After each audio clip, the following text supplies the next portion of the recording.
What's going on, people? You are locked into Myles Presents right about now. Joining me is a very important, talented female artist who has taken the R&B world by storm. Introduce yourself for the people. Hey guys, it's Tiana Major9. Now, good. We need to talk about quite a few things because you've been doing music for quite some time now. But At Sixes and Sevens was kind of the first big EP, apart from the one that came out last year, that we've got like actually a body of work from you. So my first question of rip is, what made you wait kind of so long before you wanted to drop this body of work? It wasn't that long. It was just like a year, but I feel like I needed to develop. I needed time to write. I needed time to live.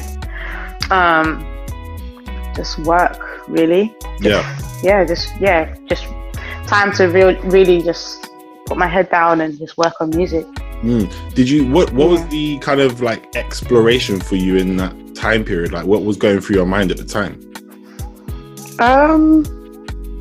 Just like self-discovery and growing as a person, and just meeting different types of people, like different people with different personalities that I'm not used to, and just reading and just talking to people, man.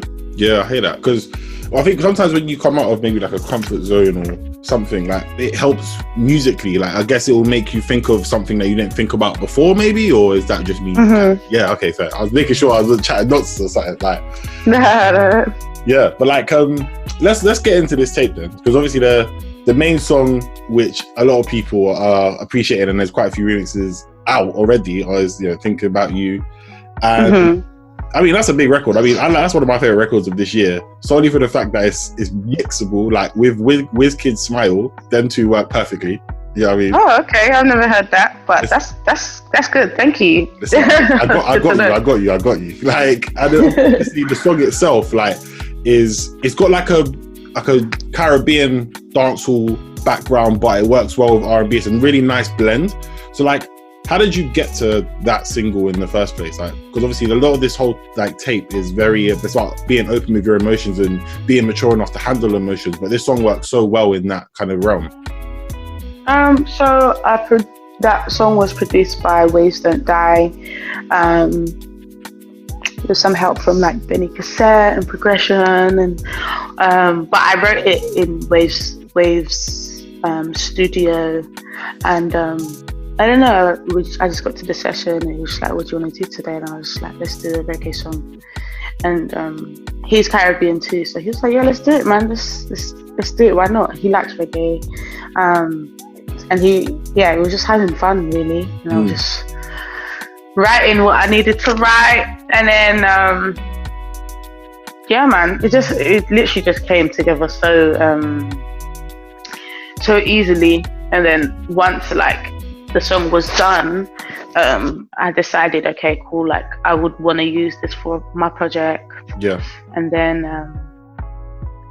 just mixing, and we were thinking about doing a remix as well, because it was going to be like the focus track. So that's how the remix of Highly came along. Okay, yeah, because there's two remixes out already, right? Or is it just the one? So basically they're mixes. So like, I guess the Notion mix, the first one, is like the original, but there's no original. Okay, man, okay. Yeah, if anything, like the one with Highly, the Lovers mix was the original. So that's how it started out. Okay. That's how it started out, and then it was just me. I just had two verses on it. And then, as we were getting closer to the project, we decided to do mixes. So the Notion mix, the one that a lot more everyone knows. It's more of like a radio friendly, but it's still a bop, I think. Yeah, listen, I'm not gonna lie to you. Like Highly's the guy in it, but I like the original. Though that was kind of making it sound bad. I like the version where it's just you, maybe more than anything else. Oh, thank you. It's gone. Highly, yeah, listen. Shout out Highly every single time. Do you know what I mean? But I do like the one that you kind of just do by yourself, because it adds more like emotion to it, and I kind of like, from listening to with your like the whole tape across the board as well. Like you've got this kind of openness with emotions, kind of like I said earlier, flowing through the tape. And like, you kind of have to be mature in yourself to kind of appreciate emotions and being open with it. So like, how important is it to be, for you, like very emotive? Obviously, it's R&B, it's soul music, that's very emotive anyway, but like adding your own personal touch and feel onto your records as you're, you know, in studio sessions and preparing them? Oh, it's very important. I feel like I don't really to lie, so all I can do is be honest with myself and others around me and just express myself in the best way possible, really.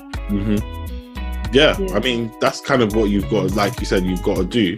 And so far, I mean, it's done work wonders for you, because, you know, we can talk about, I'm sure you've probably heard this throughout, you know, people talking to you as well, but like Queen and Slim and being put on the soundtrack, that was a very big look as well, because that's what I like to see. You know, when you're like looking through soundtracks and you see people that, you know, like you see, I saw your name and I was like, rah, Tiana Major, yeah? I see that, okay. And then obviously like, the songs collide, right, with Earthgang. Yeah. Like that song is already big, and you performed that, what was it, last year on the Soul Music Awards? No, was it? So yeah, Soul Train Awards. It was this time last year. Yeah. Yeah, it was good, man. Yeah, like how was going from even a moment like that, like linking up with Earthgang and stuff, like how important was that to kind of work with people overseas or a different audience that might have not been accustomed to your stuff before? Pardon? What was that, sorry? Like, how important was it to kind of like lock in with Earthgang and like kind of engage with an audience that might have not heard your music before? Oh, it was very important. I'm a fan of Earthgang's music, and we were both coming together to do such, be a part of such an iconic movie. So yeah, it meant everything, to be fair.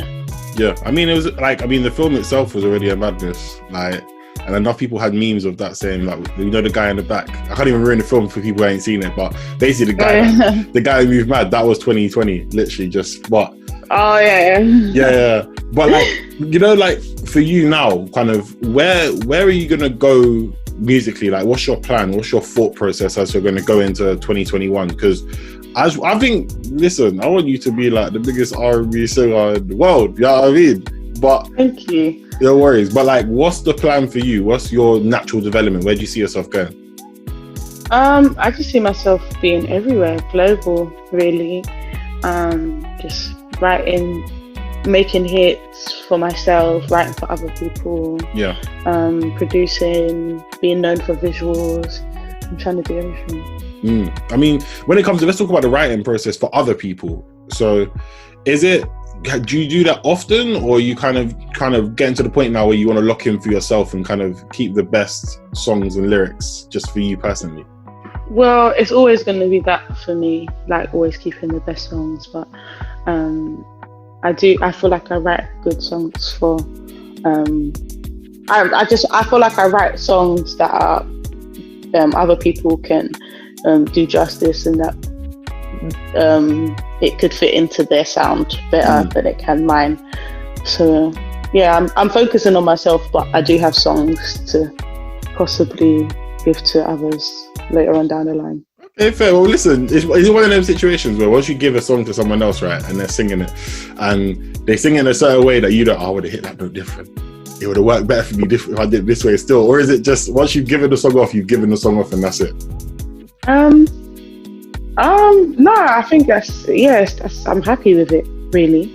Because it's just gonna do what it needs to do, to be fair, for them and for me. So yeah, I never regret it. I haven't given a song away that I feel like is could work for me.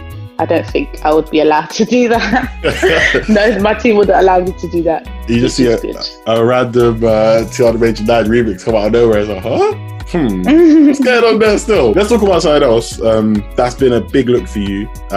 Or I think is a big look for you. Obviously, you can confirm that, which is the being featured on Watch Dogs 3 with Stormzy, obviously on Stormzy's album, and the video came out recently. Like, locking in with someone like Stormzy and, you know, creating that song and, you know, it being so big and having a long lasting effect, because it's almost been a year since that album came out. Like, how fun was that, and how much of a look was that for yourself? It was good, man. Big up Stormzy. The love is always appreciated. He's always showing me love and is always supporting my music. So, I'm just glad to be a part of something this big. I didn't ever like that. That wasn't on my goals list. Not to say it wasn't a goal. It just wasn't something that I ever thought about being in, like having a song featured on a game. But yeah, I think it's made me want to play games more. Okay. Yeah, console or something. Did you get the? I was going to say, if you ain't got the console, I'm assuming you ain't got the PS5 or the Xbox or something like that. You secured it. Wait, hold on. Is there a new Xbox that just came out? Yeah, like I think last week, 2 weeks ago. Oh really? Okay, cool. Nah, sorry, I'm just looking it up now. Bad. I haven't. PS5 dropped yesterday. Just get PS5. I know. I was actually thinking to, but I didn't know where to get it from. Like, it's sold out everywhere. But yeah, I'm not really much of a gamer. I mean, when I did play games, it was like Nintendo. My brother's a really big Nintendo fan. Okay. So, yeah, but I think I'm gonna get PS5 because I want to play Grand Theft Auto. Jeez, dude. Like, listen, that game came out like 7 years ago, so you know the game is cheap. You just got, you know what you need to do? Listen, just say, yo, I was on Watch Dogs. Yeah, you speak to the company that made, I think it's Ubisoft that made the game. Yeah, be like, yo, you need to hook me up with PS5. Obviously, the nicer way. You know what I mean? You got to use. I see other singers, artists getting free consoles. You need to be on that game. Really? Yeah. Okay. Yeah. All right. Thank you. Listen, leave it with management. Yeah, and they'll hook you up in it. Okay. Cool. But actually, it ties in quite well because isn't your birthday coming up soon? Yeah. How does everyone know this? Listen. I mean, I feel like I tweet about it a lot, but I didn't actually give the date. Bad. But yeah, it's on Sunday. I mean, yeah. Like, what's the plan? What are you gonna do for it? Because obviously, if it's a different year, I think. What are you turning? 25. Yeah, 25. So it's a big year, as 25 is. So what are you gonna do? What's the plan? I'm just gonna have a small gathering with my air quote bubble. Just eat food, play games, and that's it. And just chill. That's what you like to see. Yeah. Like, for you, how was this year anyway? Like, was it something that you've been able to lock in and get more work done? Was this project finished beforehand and it was just a rollout process, or were you actually writing this for lockdown? No, so the songs were done. It was like more of like developing them and just like mixing and taking things out, adding things, getting features, getting highly on the feature. Yeah, the songs were already written. It was more like getting everything together, packaging it properly. Okay, so it makes sense. And then like, obviously now we roll into the 2021, and then I got one thing actually more to ask as well. Is when you were younger, you wanted to go to the Brit school, right? Yeah. So we got like quite a lot of younger listeners who like listen, and some people want to get into singing and arts, like when they're listening to this stuff. And for you didn't get to the Brit school, did you? You went to, was it North London College? Yeah, I went to CNI. Yeah. So how important was that to look at it like your main dream, or not at the time, obviously not now, but at the time was to go to Brit school. It didn't work out, but you found an alternative. How important is it to always make sure that you have alternative options and stuff for you when you want to create and prosper in life and stuff? And I'm just hitting you with some deep question out of nowhere, innit? But I'm just yeah. For people that are listening. No, how important is it? I think I really believe everything happens for a reason. I feel like what is yours will be yours. So it just wasn't in God's plan for me to go to the Brit school, but it's fine. Like it's just a school. Like, not to put it down or anything, but it's actually just a school. I studied the exact same course in CNI, and yeah, it was Yeah, you know what the thing is, what I like about sometimes those type of stories is just you end up smashing it out of the park anyway. You're going to continue to do that next year, but it's just one of them things where sometimes when people always let me like dismiss someone, or they just say, oh, that's not the right fit. You could make yourself the right fit somewhere else and do bigger. Do you know what I'm saying? Yeah, it's just about your own individual journey. Yeah. Just because other people went there and did good things there doesn't mean you can't. If you don't get in, doesn't mean you can't do the same in another school. I hear it. Like, right, let's wrapping this up. So obviously we've got birthday coming up soon. We've got this brand new project at 6s and 7s, which is out right now. Everyone, make sure you go and stream, support, do what you got to do for that one. Play it on a Sunday, do whatever you got to do. But is there anything you want to say to the fans, people that are showing you love and support for this tape, and anything else just randomly off your mind that you want to say? Yeah, sure. Thank you guys for all the support, man. I really appreciate it. I see everyone. I see everything.